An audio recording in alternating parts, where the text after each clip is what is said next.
Hello everyone. आज की इस वीडियो में हम बात करेंगे रेगुलराइजेशन की। ठीक है, तो रेगुलराइजेशन एक और तरीका है ओवरफिटिंग और अंडर फिटिंग को कम करने का। हमने ओवरफिटिंग और अंडर फिटिंग की बात करी थी।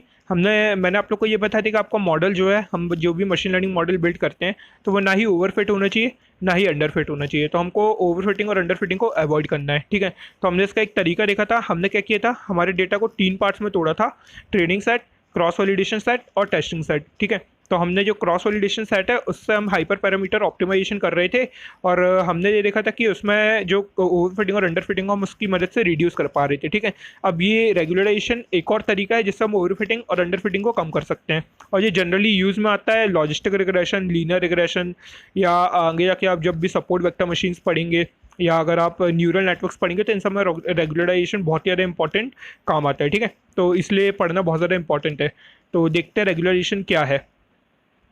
तो देखिए, रेगुलराइजेशन के पहले मैं आप लोगों को बताना चाहता हूँ लॉस मिनिमाइजेशन के बारे में। मतलब जो हमारी सबसे पहले हमारी जो ऑप्टिमाइजेशन प्रॉब्लम थी, तो ये थी हमारी ऑप्टिमाइजेशन प्रॉब्लम। ये हमने इक्वेशन पिछली वीडियो में देखी थी, जो कि थी argmax of summation i is equals to 1 to n 1/1 plus e x p of minus y i डब्ल्यू ट्रांसपोज एक्स आई। जो बेसिकली यहाँ पे एक माइनस साइन आना चाहिए। ठीक है, तो आप लोग क्या करिए, आप लोग कॉपी निकालिए, पेन निकालिए, और जो भी इक्वेशन बता रहे हो उसको लिखते चलिए, क्योंकि इक्वेशन लर्न करने में बहुत ज़्यादा प्रॉब्लम जाती है। तो आप लोग, बहुत सारे लोग शायद कंफ्यूज हो जाएंगे या आप लोग समझ नहीं पाएंगे हो क्या रहा है। तो एक काम करिए, जितनी भी इक्वेशन बताता चल रहा हूँ आगे की, क्योंकि इक्वेशंस और आने वाली हैं। ठीक है, तो जितनी भी इक्वेशन बता रहे हो आप लोग उसको कॉपी में लिखते चलिए और बार बार देखिए।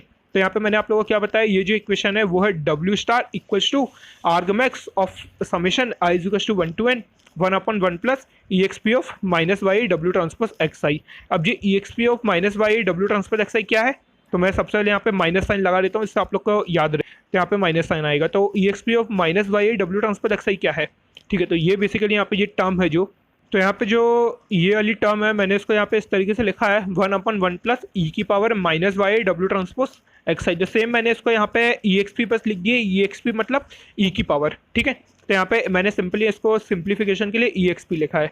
ठीक है, तो ये है यहाँ पे पूरा कि जो आर्गमैक्स है उसको हमको मैक्सिमाइज करना, हमको ये करना है, इस पूरी टर्म को मैक्स टू मैक्स करना है। ठीक है, अब मैं यहाँ पे कुछ सिंप्लीफाइंग अजम्पशंस ले रहा हूँ, मतलब कुछ चीज़ें यहाँ पे चेंज कर रहा हूँ। ठीक है, तो सपोज मैंने बोला यहाँ पे कि अगर मैं इस पूरी टर्म के पहले यहाँ पे लॉग ले लूँ, अगर मैं इस पूरी टर्म के पहले यहाँ पे, देखिए मैंने यहाँ पे लिया हुआ है, अगर मैं यहाँ पे लॉग ले लूँ, ठीक है, तो ये वाली इक्वेशन आई कैसे मैं आप लोगों को बताता हूँ। पर मैंने क्या बोला कि मैं यहाँ पे लॉग ले लूँ, तो मैं यहाँ पे लॉग क्यों ले रहा हूँ, मैं यहाँ पे लॉग इसलिए ले रहा हूँ, मैं सबसे पहले आप लोगों को बताता हूँ कि लॉग मैं क्यों ले रहा हूँ। देखिए, आप लोगों ने मोनोटोनिकली इंक्रीजिंग फंक्शंस के बारे में पढ़ा होगा 10th या 12th क्लास में, या अपनी इंजीनियरिंग में भी। ठीक है, तो वो फंक्शंस क्या होते हैं, ऐसे फंक्शंस होते हैं जो कि कंटिन्यूसली इंक्रीज होते हैं। ठीक है, तो सपोज कोई भी एक फंक्शन है, इस तरीके से वो कंटिन्यूसली इंक्रीज होगा। ठीक है, तो मोनोटोनिकली इंक्रीजिंग फंक्शन क्या रहते हैं, सपोज मैंने यहाँ पे कोई भी 2 पॉइंट लिया, एक लिया मैंने x1 और एक लिया मैंने यहाँ पे x2। ठीक है, और मैंने बोला कि x2 जो है, तो मैंने क्या बोला, मैंने बोला कि जो x2 है वो x1 से बड़ा है। ठीक है, x2 पॉइंट जो है, सपोज कोई भी यहाँ पे x की वैल्यू कुछ भी हो सकती है, और यहाँ पे x1 की वैल्यू यहाँ पे कुछ भी हो सकती है, और यहाँ पे x2 की वैल्यू कुछ भी हो सकती है। तो x2 मैंने बोला कि वो बड़ा है, और x2 जो है वो बड़ा है x1 से। तो अब मैंने एक फंक्शन ले लिया, सपोज ये ग्राफ है, उसको मैं रिप्रेजेंट कर रहा हूँ फंक्शन f से। ठीक है, तो मैंने बोला कि f ऑफ, तो मैंने बोला कि मैंने क्या कैलकुलेट किया, मैंने यहाँ पे कैलकुलेट किया f ऑफ x2 और मैंने कैलकुलेट किया f ऑफ x1। ठीक है, और मैंने बोला कि अगर अगर f ऑफ x2 भी x1 से बड़ा है, x2 तो x1 से बड़ा है, अगर f ऑफ x2 भी x1 से बड़ा है तो मैं उसको बोलूँगा मोनोटोनिकली इंक्रीजिंग फंक्शन। और एक और होता है मोनोटोनिकली डिक्रीजिंग फंक्शन, जहाँ पे अगर x2 x1 से बड़ा छोटा है तो f ऑफ x2 भी f ऑफ x1 से छोटा होना चाहिए। ठीक है, तो लेकिन हम अभी बात करेंगे मोनोटोनिकली इंक्रीजिंग फंक्शन की।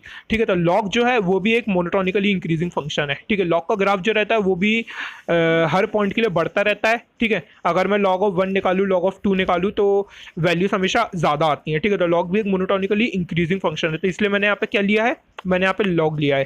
ठीक है, क्योंकि log का ग्राफ भी है जो हमेशा वो बढ़ता रहता है, तो मतलब अगर हम log ले लेंगे तो हमको तब भी मैक्सिमम वैल्यू ही मिलेगी, और हमको क्या करना है, इस पूरी टर्म को मैक्सिमाइज करना है। और अगर मैं यहाँ पे log ले लूँगा तो भी मेरे को मैक्सिमम टर्म मिलेगी और ज़्यादा मैक्स वैल्यूज मिलेंगी।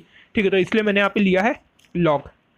ठीक है, तो मैंने यहाँ पे क्या लिया, डब्ल्यू star argmax of summation i is to 1 to n minus of log 1 plus e x p of minus i डब्ल्यू ट्रांसपोज एक्स आई। अब आप लोग सोच रहे होंगे कि जो मैंने यहाँ पे क्या कैसे लिख दिया, तो देखिए मैंने यहाँ पे क्या किया, ये वाली टर्म तो आप लोग को पता है, ये वाली टर्म मैंने पिछली वाली स्लाइड में अभी बताई थी, ठीक है। मैंने इसके यहाँ पे आगे लॉग ले लिया, ठीक है, मैंने इसके यहाँ पे आगे लॉग ले लिया। अब मैंने क्या किया, फिर लॉग लिया और ये पूरी टर्म थी इसको मैं ऊपर ले गया, ये डिनोमिनेटर थी तो मैं इसको न्यूमिनेटर में ले गया। तो इसकी पावर क्या हो जाएगी, अगर मैं इसको ऐसे ऊपर लेकर के जाऊंगा तो इसकी पावर हो जाएगी -1, ठीक है। तो मैं इसको ऊपर लेकर के गया और यहाँ पे लॉग पहले से ही था, तो मैंने यहाँ पे क्या किया, मैंने यहाँ पे लेकर समीशन, ठीक है, समीशन जो नीचे वाली टर्म थी इसको मैं लेकर के गया ऊपर। तो मैं इस वाली टर्म को मैंने यहाँ पे दोबारा से इतना, मैंने ये इतना पोर्शन है इसका, उसको मैंने दोबारा यहाँ पे लिखा था, मैंने लिखा 1 प्लस EXP ऑफ, ठीक है, मैंने सिंप्लिसिटी के लिए EXP की जगह EX लिखा है, YI into W transpose XI, और क्योंकि यहाँ पे माइनस साइन भी आना चाहिए, ठीक है, तो यहाँ पे माइनस साइन भी लगा देता हूँ, तो minus of YI W transpose XI, ठीक है। इस पूरी टर्म को मैं ऊपर लेकर के गया तो यहाँ पे इस पूरे होल की पावर में आ गया -1, ठीक है। अब ये जो -1 आया, अब क्योंकि लॉग की एक प्रॉपर्टी आप लोगों ने पढ़ी होगी, log of -x equals to plus log of -x equals to minus of log x, जो माइनस साइन रहता है वो बाहर आ जाता है लॉग के, या कोई भी पावर रहती है, जैसे मैंने log ऑफ x² बोला इक्वल्स टू 2 log x, क्योंकि जो पावर रहती है वो बाहर आ जाती है सामने। अब क्योंकि पावर में -1 है तो ये -1 बाहर आ जाएगा, तो ये -1 यहाँ पे आ गया। तो इस तरीके से यहाँ पे ये वाली टर्म को जो मैंने यहाँ पे इस तरीके से लिख दिया, तो आप लोग को समझ में आया। अगर आप लोग एक बार इस पूरी इक्वेशन को लिखेंगे खुद से तो आप लोग को इजीली समझ में आ जाएगा, ठीक है। तो एक बार खुद से लिखिए कॉपी में, तो आप लोग को समझ में आ जाएगा कि ये मैंने यहाँ पे लिखा कैसे। अब बाकी मैंने एक बार समझा दिया है आप लोग को, ठीक है। अब देखिए, अब मैंने यहाँ पे क्या किया, इस वाली टर्म को मैंने यहाँ पे इस तरीके से लिख दिया। अब देखिए, अब मैंने यहाँ पे क्या किया है, अब मैंने यहाँ पे क्या किया है, जो आर्ग मैक्स था यहाँ पे, ठीक है, आर्ग मैक्स था और यहाँ पे माइनस साइन था, ठीक है, ये आर्ग मैक्स था यहाँ पे, ये जो है मेरा यहाँ पे आर्ग मैक्स है और ये यहाँ पे माइनस साइन है। मैंने इसको क्या किया, माइनस साइन को हटा दिया और मैंने इसको लिख दिया आर्ग मिन, ठीक है। अगर मैं आप लोग को बताऊँ तो -1 इज ग्रेटर देन -4, बनी बात है। अगर मैं माइनस साइन हटा दूँ तो 1 इज लेस देन 4 हो जाएगा। अगर मैं माइनस साइन हटा दूँ तो 1 इज लेस देन 4 हो जाएगा, या मैंने बोला -1 इज ग्रेटर देन -4। अगर मैं माइनस साइन जो है 1 के सामने से हटा दूँ तो 1 इस 4 के सामने से हटा दूँ तो क्या हो जाएगा, 4 इज ग्रेटर देन -1, क्योंकि 4 जो है बड़ा है -1 से। तो अगर मैं माइनस साइन हटाता हूँ तो मैक्सिमम वैल्यू मिनिमम हो जाती है, मिनिमम वैल्यू मैक्सिमम हो जाती है। तो मैंने यहाँ पे क्या किया, माइनस साइन हटाए तो आर्ग मैक्स था, उसको मैंने आर्ग मिन कर दिया यहाँ पे, सिंपल सी बात है, ठीक है। और यहाँ से माइनस साइन हट गया, बाकी सारी टर्म एज इट इज लिखी हुई है, मैंने यहाँ पे माइनस साइन भी लगा दिया है, ठीक है। यहाँ पे भी आप लोग को माइनस साइन लगाना है, ठीक है। तो ये समझ में आया आप लोग को मैंने क्या किया। मैंने सबसे पहले ये जो मेरी टर्म थी, ये वाली टर्म थी, इसमें मैंने सबसे पहले लॉग लिया। लॉग लेने के बाद जो मैं इस न्यूमिनेटर वाली डिनोमिनेटर वाली टर्म है इसको न्यूमिनेटर में लेकर के किया, और फिर इसका जो माइनस साइन था उसको मैं नीचे ले आया, और फिर इसके बाद मैंने आर्गमैक्स को आर्गुमेंट कर दिया, माइनस साइन को प्लस कर दिया मैंने। सिंपल सी बात है, ठीक है। यहाँ तक आप लोग को समझ में आ गया होगा। अब देखिए, अब मैंने सिंप्लिसिटी के लिए एक और अजम्पशन लिया कि जो YI into W transpose XI है उसको मैं अज्यूम कर रहा हूँ कि वो सिर्फ सिंप्लिसिटी के लिए कि वो ZI है, ठीक है। तो मैंने क्या किया, मैंने लिखा let ZI equal to YI into W transpose XI। Simple सी बात है, सिंपल, आप लोग को समझ में आया होगा, ठीक है। अब देखिए हमको क्या करना है, हमको इस पूरी टर्म को, ये जो लॉग वाली पूरी टर्म है, हमको इसको क्या करना है, मिनिमाइज करना है, कम से कम रखना है। इस पूरी टर्म को हमको मिनिमाइज करना है, ठीक है। तो आप लोग को याद रखना है, इस पूरी टर्म को हम मिनिमाइज करेंगे क्योंकि हम आर्ग मिन लिख रहे हैं, तो हमको इस पूरी टर्म को मिनिमाइज करना है। तो मिनिमाइज करने के लिए मैंने लिखा ZI इक्वल टू जो YI into W transpose XI है, तो हमको मिनिमाइज क्या करना है, for W star to be minimum log of 1 plus EXP of minus ZI, क्योंकि इस वाली टर्म के हिसाब से अब माइनस जो YI into W transpose XI वो ZI हो गया। तो ये क्या हो जाएगा, लॉग ऑफ 1 प्लस ई की power log of 1 plus e की पावर यानी EXP of minus of ZI। सिंपल सी बात है, ठीक है। तो मैंने बोला कि इस पूरी टर्म को क्या होना चाहिए, मिनिमम होना चाहिए। अब इस पूरी टर्म को मिनिमम होने के लिए, अब क्योंकि 1 तो कांस्टेंट है, तो मेरे को क्या मिनिमम करना पड़ेगा, EXP of minus of ZI। तो मेरे को EXP of minus of ZI minimum होना चाहिए, या अगर इसको मेरे को कम करना है तो मेरे को ZI को बढ़ाना पड़ेगा, तभी ये कम होगा, क्योंकि ZI के सामने माइनस साइन लगा है। तो मेरे को इन सारी वैल्यूज़ को कम करने के लिए मेरे को ZI को बढ़ाना पड़ेगा। और ZI की मैक्सिमम वैल्यू क्या हो सकती है, अगर मैं e की पावर -x का ग्राफ प्लॉट करता हूँ, ठीक है, e की पावर -x का ग्राफ प्लॉट करता हूँ तो वो कुछ इस तरीके का ग्राफ आता है। अगर मैं आप लोग अगर एक बार गूगल पर लिखेंगे, या मैं एक काम करता हूँ आप लोग को गूगल पर लिख करके प्लॉट करके दिखाता ही हूँ, ठीक है। तो ये देखिए, इस तरीके से अगर आप प्लॉट लिखेंगे गूगल पर e की पावर -x ग्राफ, तो ये मेरे को इस तरीके से प्लॉट करके देगा। तो आप लोग देख सकते हैं यहाँ पे, यहाँ पे इस साइड वाली वैल्यूज है सारी की सारी, ये सारी की सारी जो है मेरी नेगेटिव वैल्यूज हैं। और जैसे ही मैं जो मेरा XI है, जो मेरी x की वैल्यू है, मैं उसको और बढ़ाता हूँ, इन्फिनिटी तक लेकर के जाता हूँ, तो इसकी वैल्यू जो है वो 0 हो जाती है। तो मेरे को मैक्सिमम वैल्यू ऑफ x का ले सकता हूँ मैं, इन्फिनिटी तक ले सकता हूँ जब ये वैल्यू मिनिमम होगी, 0 होगी, ठीक है। तो आप लोग को समझ में आया? तो जो हम लोग ने यहाँ पे ग्राफ लिया था, ठीक है, हम लोग ने ग्राफ जो प्लॉट किया था वो कुछ इस तरीके का था। हम लोग ने अभी देखा ग्राफ कुछ इस तरीके का आ रहा था, यहाँ से ऐसा नीचे जा रहा था और फिर इसके बाद ये यहाँ से बिल्कुल जीरो हो जा रहा था, ठीक है। तो मेरे को यहाँ पे क्या करना है, मेरे को यहाँ पे e x p of z i को मैक्स मिनिमम करना है, ठीक है। इसको मिनिमम करने की जेड आई है वो मैक्सिमम होने चाहिए, इसके आगे नेगेटिव साइन लगाया। और ये इसकी मैक्सिमम वैल्यू क्या हो सकती है, इसकी मैक्सिमम वैल्यू यहाँ अगर मैं देखूँ, यहाँ से अगर मैं देखूँ इसकी मैक्सिमम वैल्यू, ठीक है, यहाँ पे जेड आई की, तो यहाँ पे ऊपर अगर मैं देखूँ तो इन्फिनिटी तक जाता है, ठीक है। और इसकी मिनिमम वैल्यू अगर मैं देखूँ यहाँ पे तो मिनिमम वैल्यू इसकी जीरो, ठीक है। तो मैक्सिमम वैल्यू ये क्या करता है, ये इन्फिनिटी तक जाता है। तो जेड आई की जो वैल्यू है अगर मैं यहाँ पे बताऊँ आप लोग को, तो जेड आई की जो वैल्यू है वो क्या हो सकती है, Z I will be and maximum value of z I will occur when W will be maximum. या जेड आई देखिए क्या हो रहा है यहाँ पे, जेड आई क्या है, W I Y I into W transpose x I, ठीक है। तो अगर जेड आई को मेरे को मैक्सिमम करना है, सॉरी मेरे को जेड आई को क्या करना है यहाँ पे मैक्सिमम करना है। तो जेड आई को मैक्सिमम करने के लिए मेरे पास वाई आई जो है वो दिया हुआ है, एक्स आई जो है वो मेरा दिया हुआ है, तो इसको मैं चेंज कर नहीं सकता, मैं चेंज कर सकता हूँ सिर्फ डब्ल्यू को। तो मेरा डब्ल्यू है वो ही मैक्सिमम होगा। और डब्ल्यू की मैक्सिमम वैल्यू क्या हो सकती है, प्लस इन्फिनिटी या minus infinity based on the sign, कि वाई और एक्स आई के साइंस क्या है।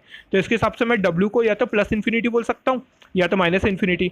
अब आप लोग देख रहे हैं प्लस इन्फिनिटी या माइनस इन्फिनिटी, ये केस है ओवर फिटिंग का, और हमको ओवर फिटिंग को कम करना है। तो ये एक प्रॉब्लम जाती है अगर मैं यहाँ पे नॉर्मल इसको जो मेरी इक्वेशन है उसको यूज़ करता हूँ, ठीक है।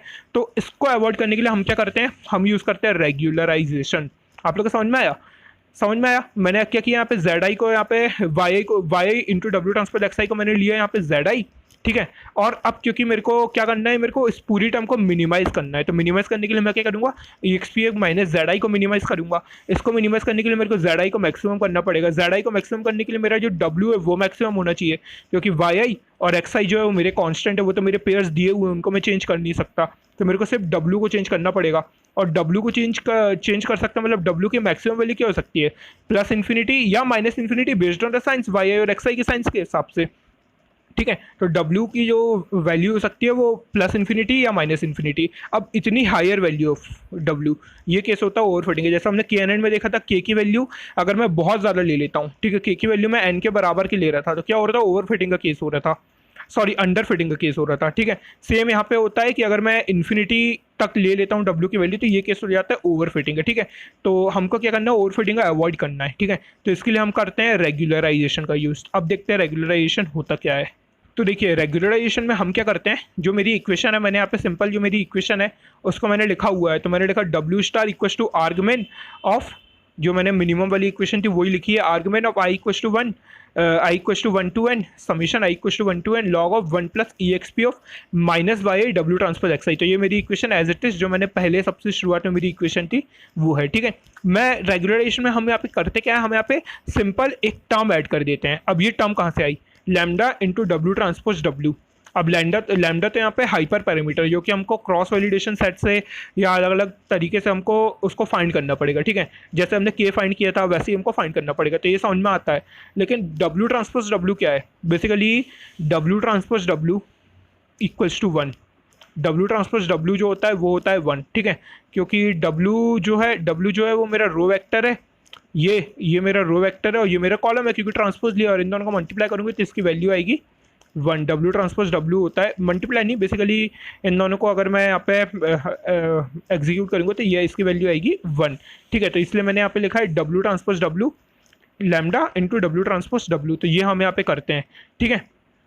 इससे हम क्या करते हैं, हम रेगुलराइजेशन की ये टर्म रहती है, ये टर्म जो है ना ये रेगुलराइजेशन टर्म है, ठीक है।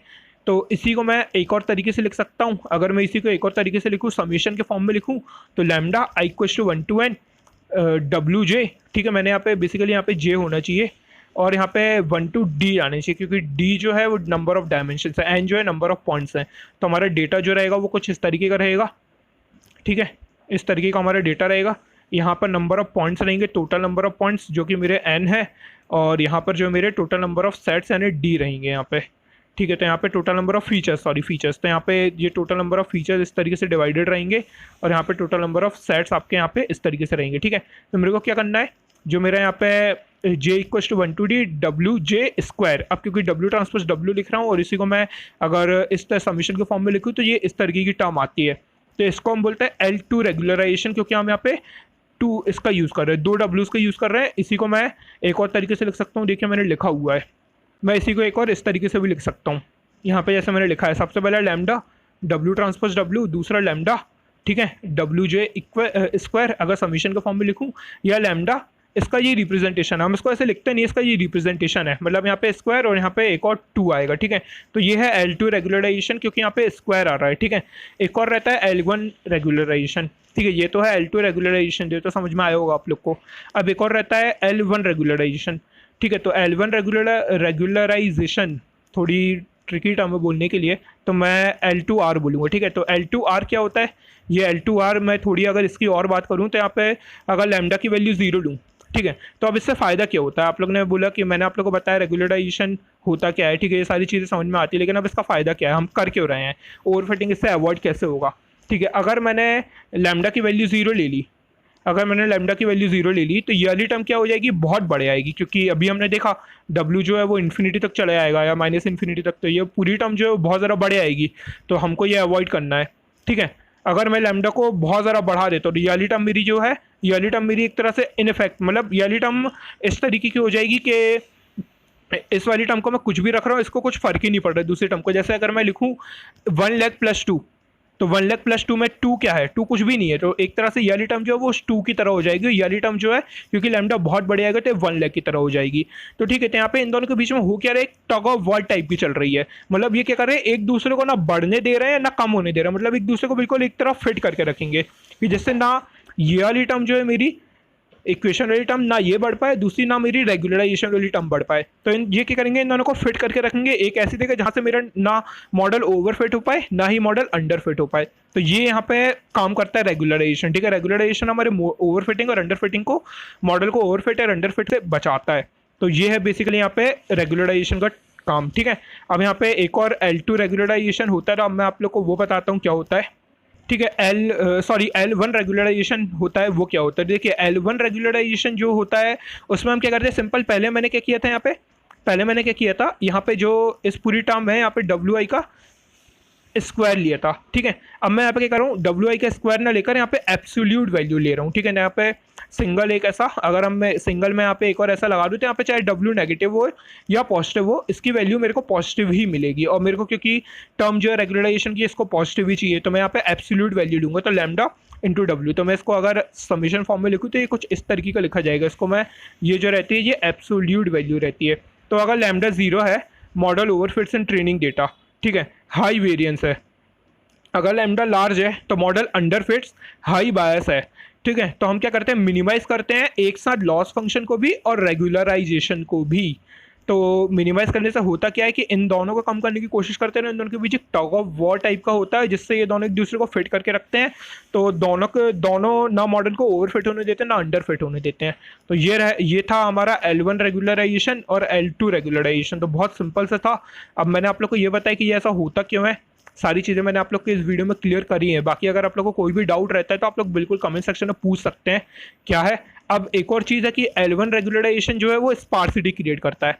अब स्पार्सिटी मतलब क्या होता है, स्पार्सिटी मतलब कि सपोज मेरे पास जो फीचर्स हैं, ठीक है, जो वेट्स हैं, जो W1 W2 W3 W4 से लेकर WN तक, तो इसमें जितने ज़्यादा W, सपोज मेरे पास 10 W1 है, ठीक है, W1 W2 W3 से लेकर के W10 तक है, जिनमें से मैंने बोला जो 5 है मेरे W1 W3 W5 W9, ऐसे 5 है जो मेरे, वो 0 है, ठीक है। तो मैं बोलूँगा ये ज़्यादा स्पार्स है। और अगर मान लो मेरे 3 0 हैं तो मैं बोलूँगा ये कम स्पार्स है। सपोज मेरा 1 0 है तो मैं बोलूँगा और कम स्पार्स है। तो जितने ज़्यादा आपके W जो है वो 0 होंगे, मतलब solution of LR is set to be sparse if many WIs are 0।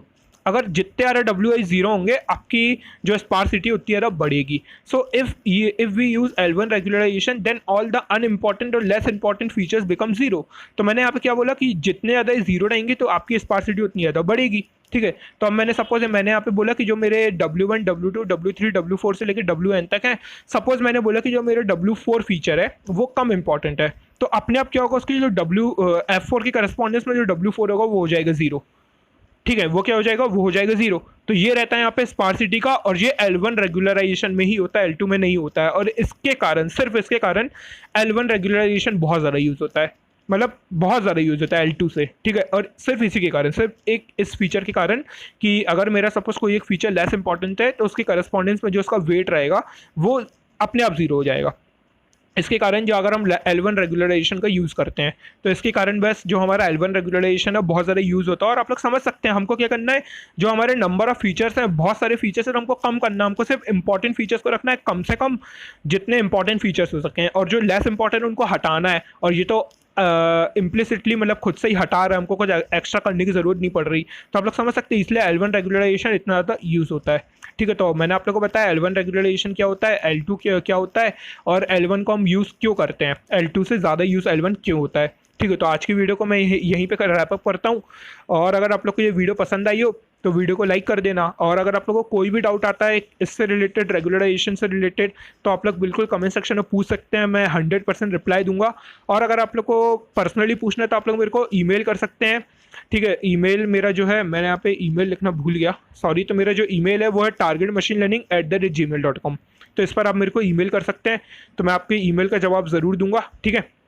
और नहीं तो अगर आप इंस्टाग्राम पे मेरे को मैसेज करना चाहते हो, आप लोग इंस्टाग्राम पे ही मैसेज कर सकते हैं, जिसकी लिंक जो है आप लोग को डिस्क्रिप्शन बॉक्स पे मिल जाएगी। तो आप लोग वहाँ से मेरे को डायरेक्टली इंस्टाग्राम पे कैच कर सकते हो, वहाँ से मेरे को मैसेज कर सकते हैं प्राइवेटली, मैं आप लोग को रिप्लाई ज़रूर दूंगा, ठीक है। तो आज की वीडियो में इतना ही, मिलता हूँ आप लोग से अगली वीडियो में। Till then bye.